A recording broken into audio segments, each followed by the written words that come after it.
So, hello and welcome to this week's episode of the Turn 5 podcast, which is honestly going to be a quick one because nothing's happened. There is no news. I've had it a lot on my TikTok lately of this guy that goes. He started originally with speedrunning Tesco. He's diversified now, and he speedruns everything from the Natural History Museum to IKEA. So, welcome to Speedrunning, the Turn 5 podcast. Exactly. The only sort of bit of news we've got, Alex Dunn has left the McLaren Junior program. It's He's not signed for anyone else yet. It sort of came out of the blue that he'd left, and yeah, it yeah, it's it a did weird one. just sort of drop out of nowhere. It makes sense from a current standpoint of view. Take the drama of F1 away from everything. Look at the pure numbers. Norris and Piastri are locked into contracts that are quite long term. If Dunn wants a way up into F1, realistically, it's not with McLaren. Yeah. Yes, McLaren has helped him and have given him FP1 sessions, and he has shown he's more than capable of driving that McLaren car. He had a P4 finish in an FP1 session in Austria. That's no mean feat. That's a lot of other drivers he's beaten there. And at a very quick technical circuit. Like, you get one corner wrong, the lap's gone. Yeah, exactly. So to string together a fourth place time in that session is a solid benchmark. But it's not the first time a junior development driver has left the McLaren program. Case in point, current Sauber driver Gabriel Bortoleto. So there is precedent to leave the program, shop around, find a team that is more likely, due to contract situations or change of ownership or leadership situations, that could then result in you receiving an opportunity. And the issue with McLaren compared to some other junior programs is they've only got 2 seats. Yes. Mercedes, they've been known to sort of parachute into Williams at times, even though Williams have got their own junior program. Red Bull, obviously, there's 4 seats to choose from. Up I until think even recently, Ferrari obviously with the used Haas Sauber. and Sauber. Yeah. So, because obviously we had Zhou Guanyu, he was a Ferrari driver, academy driver. He was in the Sauber. We've also had, we currently have Ollie Behrman. He was a Ferrari Junior Academy driver. He's in the Haas. As far as I understand it, it's at Haas's discretion if they want to field a Ferrari rookie or not. And they chose to with Ollie because he did the FP1 sessions and he was quick. And he sat in at Saudi Arabia for Carlos and he was quick. So they went, you know what, we'll have him, and signed him up. Yeah. But equally, there were other drivers, namely drivers like Callum Ilott. He was around the picture when there were seats at Haas available. Haas opted to not. So it's, I believe, their current contractual, because they have quite a good working relationship with Ferrari. They've got a building next door to Maranello, for Christ's sake. So, but I think the recent years, particularly with the signing of Toyota Gazoo Racing, means that they're moving more into a semi-independent rather than a feeder team. Yeah. Yeah, there's definitely a lot less of Ferrari B feeling around Haas now than there was when they first entered the grid. Yeah, they sort of pied that off to Sauber almost in recent years, haven't they? Between Charles Leclerc and also going to Audi, so between we had Charles Leclerc. This is going to be a bit left field, I know, but stick with me on this one. Antonio Giovinazzi, because he then went on to Ferrari in WEC. So swings and roundabouts, but it was a gateway to Ferrari of sorts.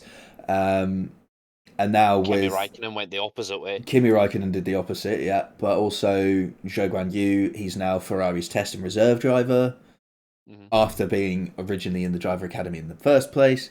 So yeah, the recent feel is that Sauber is the B team, but all of that is probably set to scrap next year. Yeah, when they become Audi. I feel like Audi are going to be like our lot, our team, our drivers, our reserves, our program. Exactly. Which is fair enough, you know. You're entering the sport. You're putting your stamp on things. Yeah. And honestly, I think that's it in terms of news.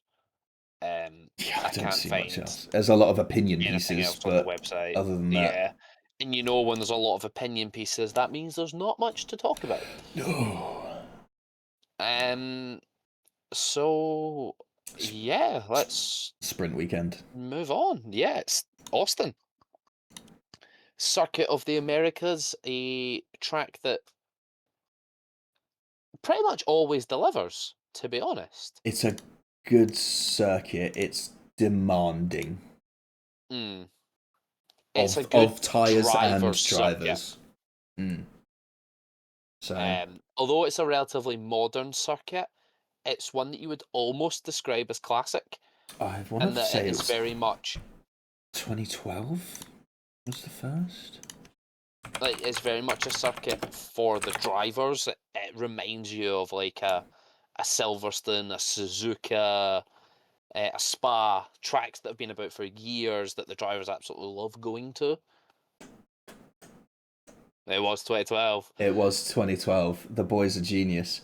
Yeah. As of 2024, the Grand Prix has been held 53 times. Obviously, this is the United States Grand Prix title. Yep. At 10 different locations, so that's going to be a nice pub quiz question. Since 2012, it has been held every year at the Circuit of the Americas in Austin, Texas, except in 2020 when it was cancelled due to the COVID-19 pandemic. Shame. Yeah, it's one of those caveats, isn't it? Yeah, exactly. But yeah, I'm looking forward to it. I think it's one of those venues I'm excited to have a sprint at. It's a good choice. Yeah, It's like I'm certainly far more excited for this sprint weekend than I was, say, Miami. yes. What a difference it makes. Yeah, Miami is not the one. It's if I was to pick 3 tracks on the calendar that I would never select for a sprint weekend, I think you'd agree with me on this. Mhm. I'd pick Miami, Monaco, and the Hungaro Ring. Yeah, pretty much. They're just not built for overtaking.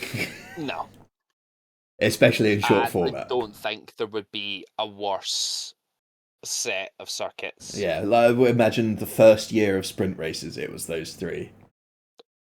I don't think sprint races would ever come back. No, maybe that's what we should have had. We could have got rid of them. Exactly. Yeah, no, and yet they keep putting sprints at Miami. Why? FOM. Why? Dollar bills, yo. Give Vegas a sprint. Vegas True, is actually I would rather like take a Vegas sprint over a Miami sprint. Vegas has been the hidden gem of we all slated it. Well, like, this is going to be absolutely shit. I stand by And it on the off-circuit activities. However, the on-circuit action has been significantly better than I hoped. yeah, But purely for the off-track action, absolute gash. Also, ticket prices, absolute gash. yeah. But in terms of the product, I can't really complain. No, it's a good race. It's an annoyingly good race. And we'll come to that in a few weeks' time. Yes. But first, Austin. So yeah, shall we just jump straight into predictions? I don't think we've got much else to say.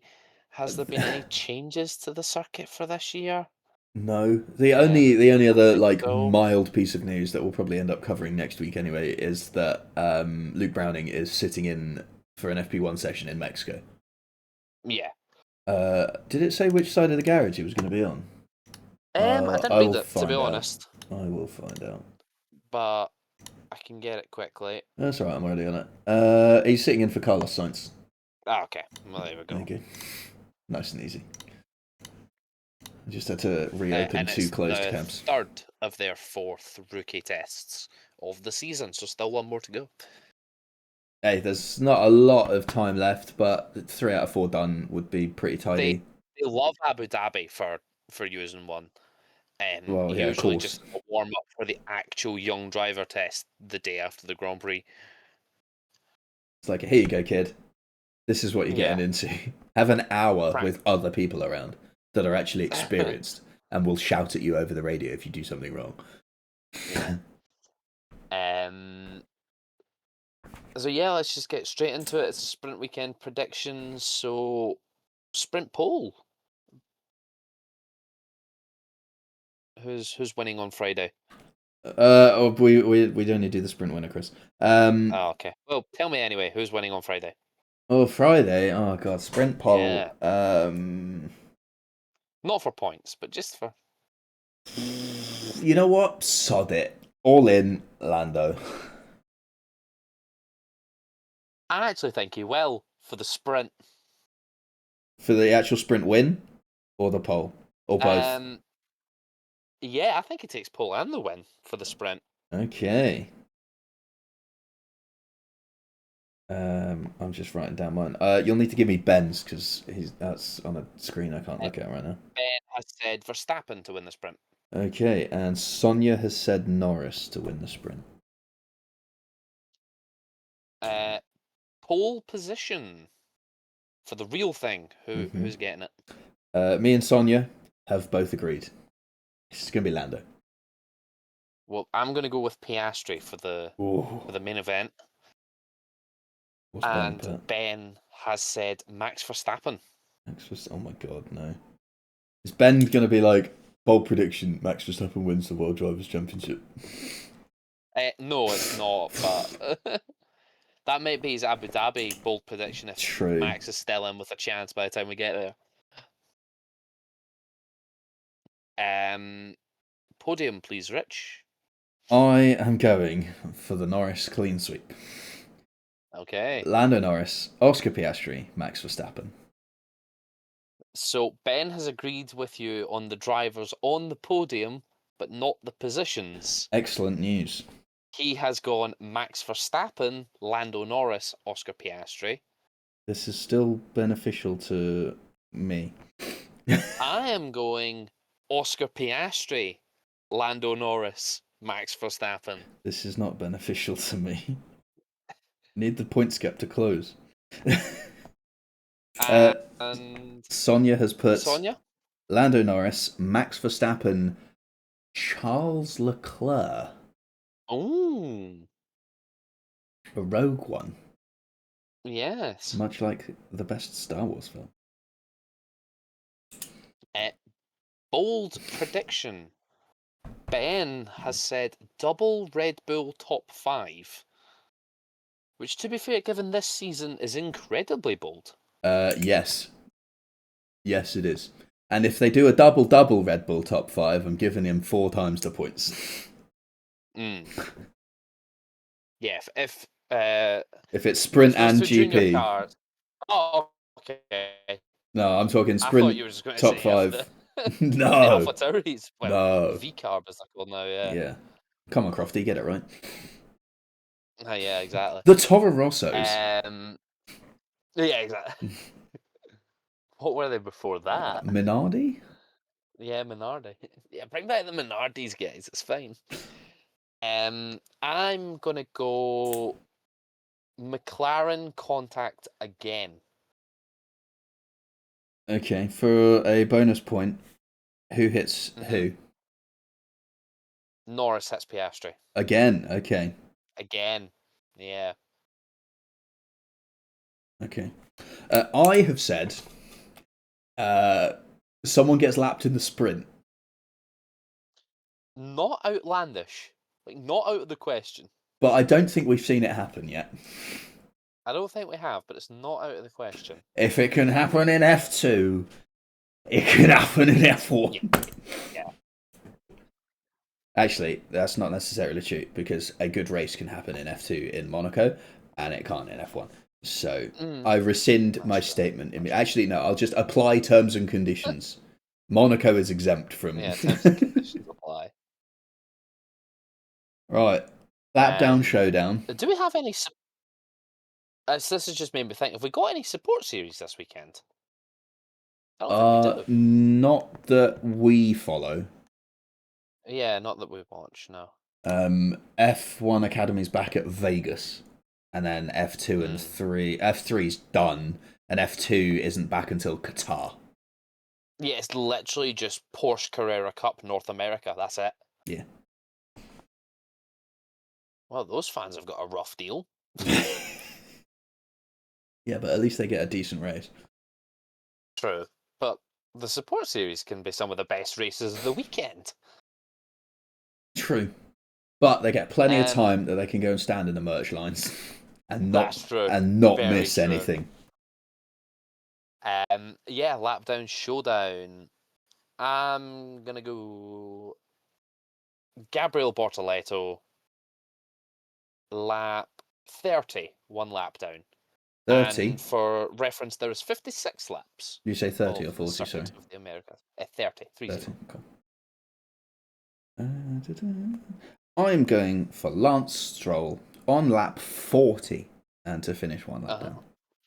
I'm not going to lie, I thought you were going to say lap 4. I was like, oh! And finished 82 laps down. Yeah. He drove backwards. And Ben has said, I nearly made the same mistake again because of the way he's written it. 32 laps down, one lap 38. I was like, Ocon lap 1? Huh? 38 laps down is an achievement. Ocon lap 38, one lap down. That would not be enough of the race to be classified as a finisher. It would not, no. That's going to be an interesting trivia question. What's the most number of laps down a Formula One car has finished, yet still been classified as a finisher? So they've actually finished, because obviously we've seen drivers DNF and be classified. Yeah. Like, the one that springs to mind is 1996 Monaco, where only like 3 drivers crossed the line. But loads of other drivers were still classified because they crashed out in the last couple of laps. Yeah. Or broke down in the last couple of laps. That was a shit show, that race. I think when Lando broke down when he was running 4th in Belgium, he was classified as 11th, wasn't he? We had Bottas, I think, as well, at a race finish 5 laps down officially because he conked out just before the end. Oh, really? Yeah. I think the lowest that somebody's going to have finished and still be running, I'm going to say is 3 laps. And I have no idea how I'm going to find this out, and I'm probably going to forget that I've said this and not actually do any research. But there you go. I have a fat old quiz that I want to run again at some stage. It's literally called, oh god, the pub quiz, and I've called it the pub quiz of doom. It currently stands at 13 rounds of questions. Each round is 10 questions. Some of them are picture rounds, don't worry, folks. But I need to update it because some of the questions are outdated. Namely, I wrote this before the Queen died.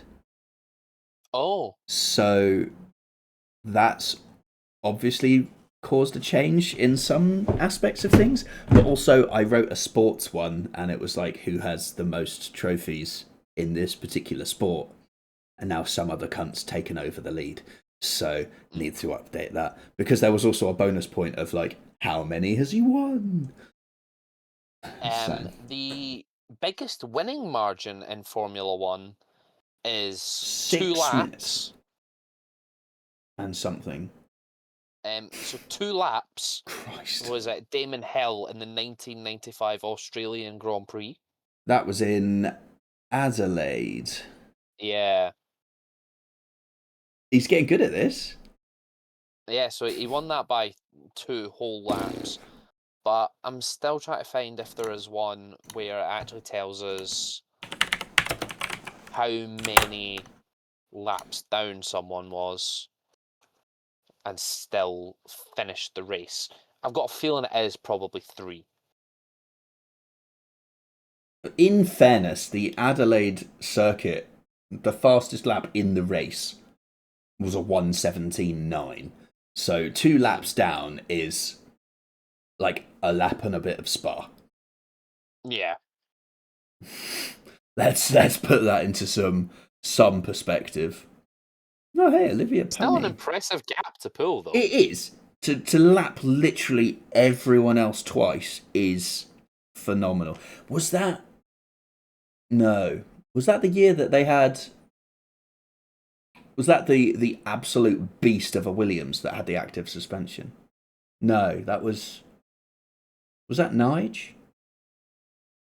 feel like that was a Mansell car.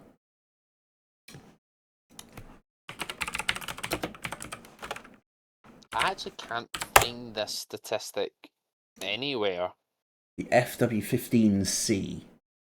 Oh, it was the 1903 car. Yeah, cool. Fine. It worries me that people are Googling that. Is number 69 allowed in F1? There's nothing against it. You just can't have... Yeah, that's What is it? literally what it says. It's like, yeah, you can run it if you want. You can't have 13 because it's unlucky. You Yeah. can't have... shit, what was Jules? 17? I believe that only applies to Formula 2. But Jules was F1 Oh, yeah, Jules, sorry. Yeah, I'm getting mixed up with him Hubert. and Antoine. Yeah. Hubert was 19, I think. Yeah. Yes, you can't have 19 in Formula 2. You can't have 17 in Formula 1. Yeah. Which is why when you look at the F2 driver lineup, the 13 car and the 19 car just aren't a thing. Aren't there? Yeah. So you've got Dams Lucas Oil have cars 11 and 12, and then ART Grand Prix have cars 14 and 15. And yeah, there's no number 18 car either in F2. We've got 16, 17, 20, and 21. Probably so you don't have 18, 2 even 20. Numbers. Yeah, because they do when they do the split qualifying, they have odds and evens. And it's done by driver number rather than anything else. So yeah, because otherwise they'd end up with 11 cars in one of them. I mean, that could easily be solved by saying, actually no, because then not every subsequent team would have it. It would just be that team. Just say your car A, you're odd, and go in with that. But I guess they've just gone skip it, and then it's solved. Yeah, I believe 17 is the only retired number in Formula 1. Would make sense. We haven't exactly had a lot of fatalities in recent years, have we? Especially since they introduced the number system the way we have. Yeah. So.